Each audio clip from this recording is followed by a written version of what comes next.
Hello students, I am Dr. T.K. Avaikodai.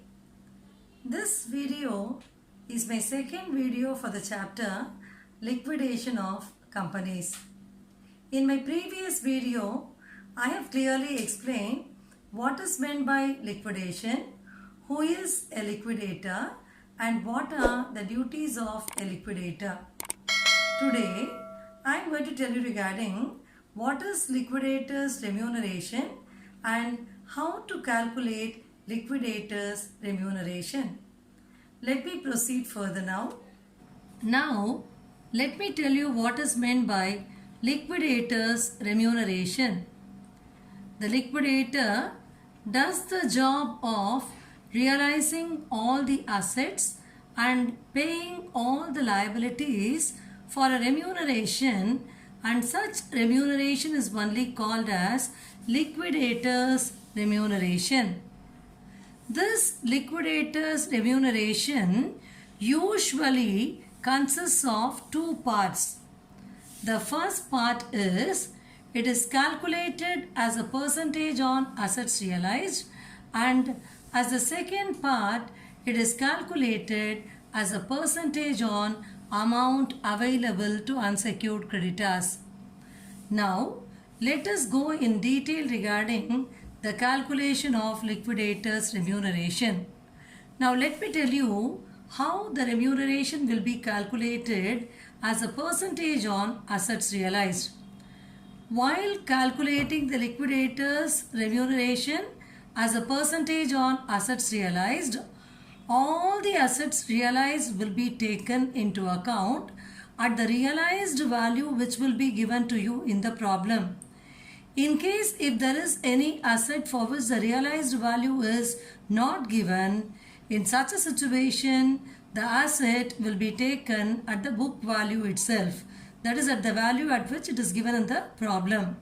But while taking all the assets at the realized value, the amount of cash and bank balance is not included. That is, when you calculate the liquidator's remuneration on assets realized, you can take all assets other than cash. You are not supposed to take cash into account. Let me tell you why. The liquidator is getting remuneration for the work done by him.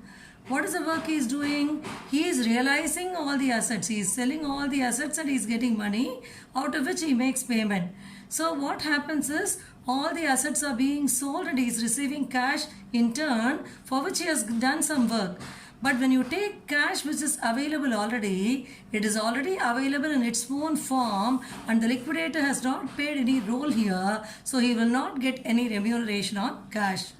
But in some exceptional cases, it will be given in the problem, calculate liquidator's remuneration as a percentage on assets realized, including cash. If the problem mentions that, calculate liquidator's remuneration as a percentage on assets realized, including cash, in such cases alone, while taking the assets realized, you will take cash also. So that is what is given here. While calculating liquidator's remuneration on assets realized, the amount of cash and bank balance is not included. Generally, it is not included unless its inclusion is specifically mentioned. So what do you mean by this? As I told you earlier, in some exceptional problems, it will be given in the problem itself, calculate so many percentage on assets realized, including cash as remuneration. In such situations, we will be including cash also. While calculating liquidator's remuneration as a percentage on assets realized, there is one more very important point to be considered, and it is with respect to secured creditors. Secured creditors are those creditors where there is a charge over some securities. In case of secured creditors, the securities will be realized first, and if there is any surplus from the securities, if there is any surplus of secured creditors, that surplus alone will be taken into account along with assets realized while calculating the liquidator's remuneration. So let me repeat what I told you here again. Along with the assets realized, surplus of secured creditors is always included for calculation of liquidator's remuneration. So what is meant by this particular sentence is that with respect to secured creditors, after the securities are realized, only the surplus available on realization, it is enough if that surplus alone is taken into account along with assets realized. So let me give you an example here to make you understand this better. So let us assume that the secured creditors that is given as per the problem is rupees 1 lakh, and let us assume that the securities realized comes to an amount of rupees 1,20,000. So here the secured creditors is only 1 lakh, whereas the securities realized is 1,20,000. So we have a surplus of 20,000, and along with assets realized, it is enough if this 20,000 alone is taken into account. So what I mean to say is, there is no need to take the entire 1,20,000. It is enough if the surplus alone is taken into account along with the assets realized. Why there is no need to take the entire 1,20,000? Because though 1,20,000 is realized, out of 1,20,000, 1 lakh is going to be paid to the secured creditors. So what is available as surplus or receipt now is only 20,000. So along with the assets realized, you will be taking into account only 20,000. But here again, in some exceptional problems, it will be specified, calculate liquidator's remuneration on assets realized, including securities with the secured creditors, including the amount realized with respect to the securities relating to secured creditors. If it is given like that, in such a situation, the full amount will be taken into account. So let me just repeat what I have told you now. But if instruction is given for including the full amount of the security belonging to the secured creditors. So if instruction is given for including the full amount of the security belonging to the secured creditors, then the full amount has to be included along with the assets realized. Otherwise, it is enough if the surplus alone is taken into account. So these are two important points which are to be considered while calculating liquidator's remuneration as a percentage on assets realized. So usually liquidator's remuneration is calculated in two parts. One is percentage on assets realized and the other one is percentage on amount available to unsecured creditors. When you calculate liquidator's remuneration as a percentage on assets realized, there are two main points which are to be considered. What is the first point I have given you? The first point is that don't take cash into account along with the assets realized unless its inclusion is specifically mentioned. If you are specifically given in the problem, calculate liquidator's remuneration on assets realized including cash, in such cases alone take cash into account, otherwise don't take it. Then the next point I told you is, with respect to secured creditors, take only the surplus of secured creditors, no need to take the entire amount. And here again I told you, if instruction is given for including the full amount of the security belonging to secured creditors, in such cases alone, you will be taking the full amount. So these 2 points ought to be kept in mind when you calculate liquidator's remuneration as a percentage on assets realized. Now, let me tell you how to calculate the next part of the liquidator's remuneration, that is as a percentage on amount available to unsecured creditors. Sometimes the liquidator is given remuneration on the amount available to unsecured creditors, and this is given in addition to his remuneration on the assets realized. So that is what I have mentioned here. Sometimes liquidator is given remuneration on the amount available to unsecured creditors, also in addition to his remuneration on the assets realized. That is why I told you, usually liquidator's remuneration is made up of 2 parts. One is percentage on assets realized and the other one is percentage on amount available to unsecured creditors. So let us see how to calculate this part of the remuneration now. Here, two methods are to be noted. The first one is when sufficient amount is available to make payment to unsecured creditors. When sufficient amount is available to make payment to unsecured creditors, and the other one is when sufficient amount is not available to make payment to unsecured creditors. When sufficient amount is available to make payment to unsecured creditors, in that case, liquidator's remuneration will be calculated by using this formula. What is the formula? Amount available to unsecured creditors into percentage of remuneration divided by 100. Say for example, if it is given in the problem, calculate liquidator's remuneration at 2% on the amount available to unsecured creditors, and if there is sufficient amount, in that case, amount available to unsecured creditors into 2 by 100 will be your answer. But when sufficient amount is not available to make payment to unsecured creditors, in such a situation, the liquidator's remuneration will be calculated by using the formula amount available to unsecured creditors into percentage of remuneration divided by 100 plus percentage of remuneration. So in case if there is insufficiency of funds, if the amount available is inadequate to pay the unsecured creditors fully, in such a situation, the liquidator's remuneration will be calculated only by using this formula.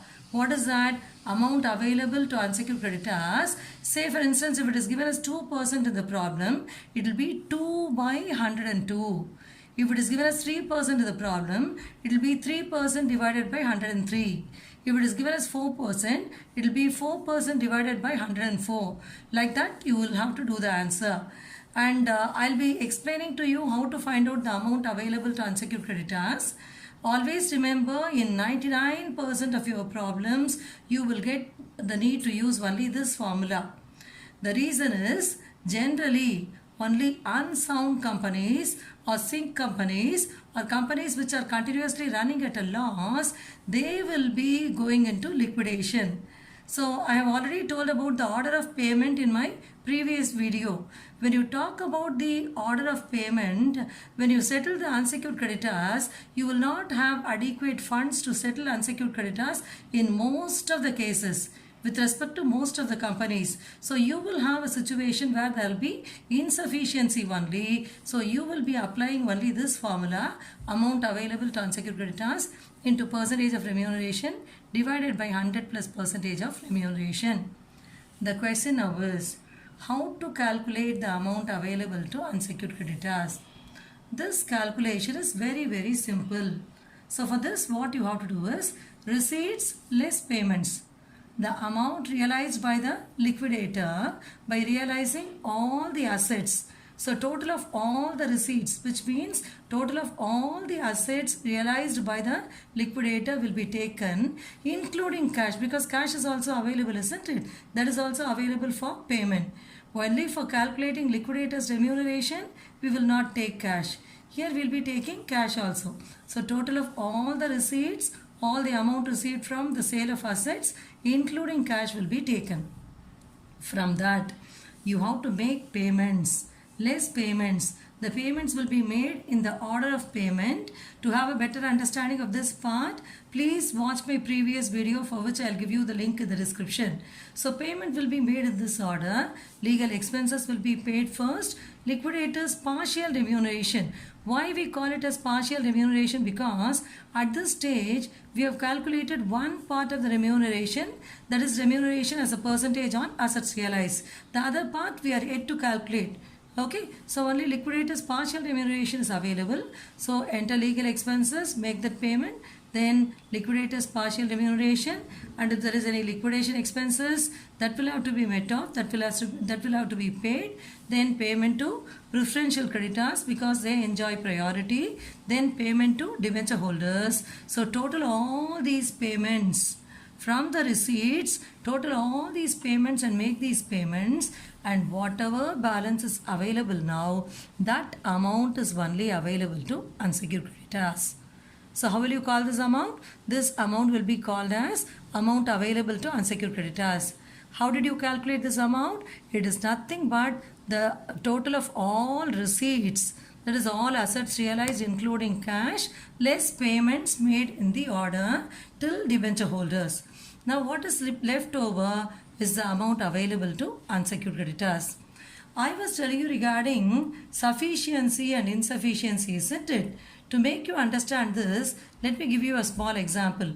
Let us assume that the unsecured creditors given in the problem is 2 lakhs. The unsecured creditors given to you in the problem is rupees 2 lakhs.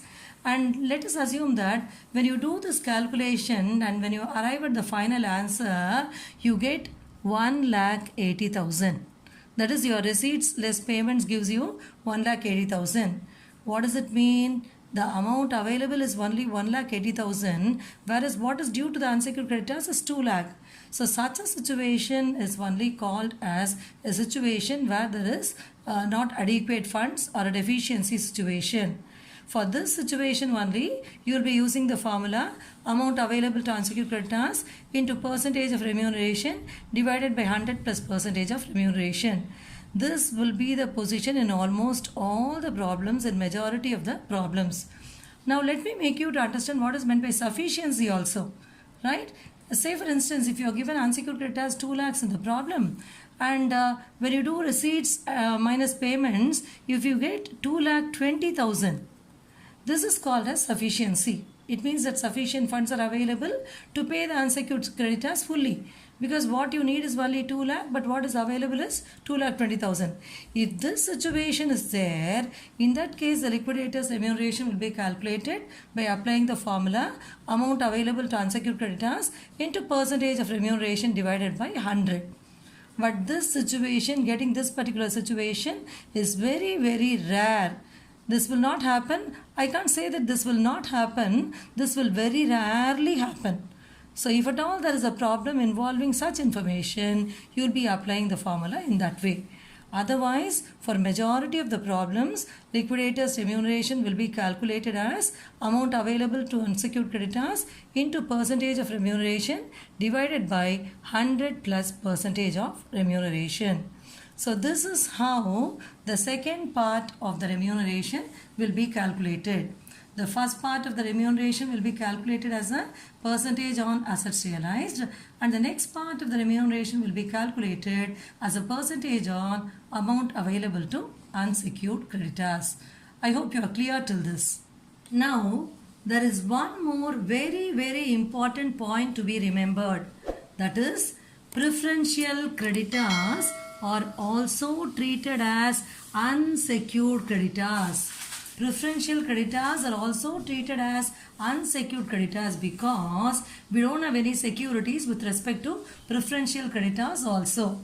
So what you have to do here is that whenever you calculate liquidator's remuneration as a percentage on amount available to unsecured creditors, the same percentage will have to be calculated on preferential creditors also.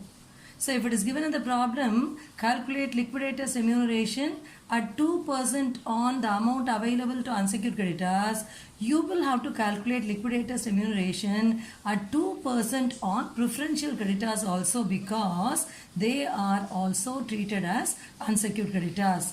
But one important point is, while calculating remuneration on preferential creditors, you will not apply 2 by 102, you will apply only 2 by 100. This is because there will always be sufficiency when preferential creditors are to be paid. So as you know, the order of payment, only after paying preferential creditors, unsecured creditors will be paid. So when you come to the stage of paying the unsecured creditors, it obviously means that adequate amount is available to pay the preferential creditors. So the question of sufficient funds not available does not arise in case of preferential creditors. So you will take the same percentage, you will calculate the same percentage as applicable to unsecured creditors, but the percentage will be the same in the sense you won't apply it divided by 102 or 103 or something like that. If it is 2%, it will be just 2 by 100. If it is 3%, it will be only 3 by 100. That's how you will make calculation as far as preferential creditors is concerned. So let me read the sentence again now. Preferential creditors are also treated as unsecured creditors. See, this is very important. Unless otherwise stated. In some exceptional problems, there will be a specific mention. It will be given in the problem. Calculate 2% liquidators remuneration on amount available to unsecured creditors other than preferential creditors. So if there is a mention like that, other than preferential creditors, in such cases, you are not supposed to calculate remuneration on the preferential creditors. You will leave it off. So otherwise, remember, in all other problems, depending upon the information provided, mostly liquidators remuneration will be made up of 3 parts. Earlier I told you 2 parts, isn't it? Now there is going to be a percentage of remuneration on preferential creditors also. So usually liquidators remuneration is calculated in 3 parts. One is percentage on assets realized. The other one is percentage on preferential creditors. The same percentage applicable to unsecured creditors you will be calculating. Then the third one is percentage on amount available to unsecured creditors. But in exceptional problems, as I told you earlier, if it is given in the problem, calculate liquidators remuneration as a percentage on amount available to unsecured creditors other than preferential creditors. In such a problem, you will not be calculating the second part of the remuneration. This part you will not calculate because it is given other than preferential creditors. In such problems, you will be having only 2 parts of liquidators remuneration. One is percentage on assets realized and the other one is percentage on amount available to unsecured creditors. See, all this you will have to keep in mind. Only then you will be able to work out your problems better, correctly. Okay. So now let me summarize everything very quickly. So I told you about how to calculate the liquidators remuneration today. So first I told you it is a percentage on assets realized. While calculating it as a percentage on assets realized, I gave you 2 important points.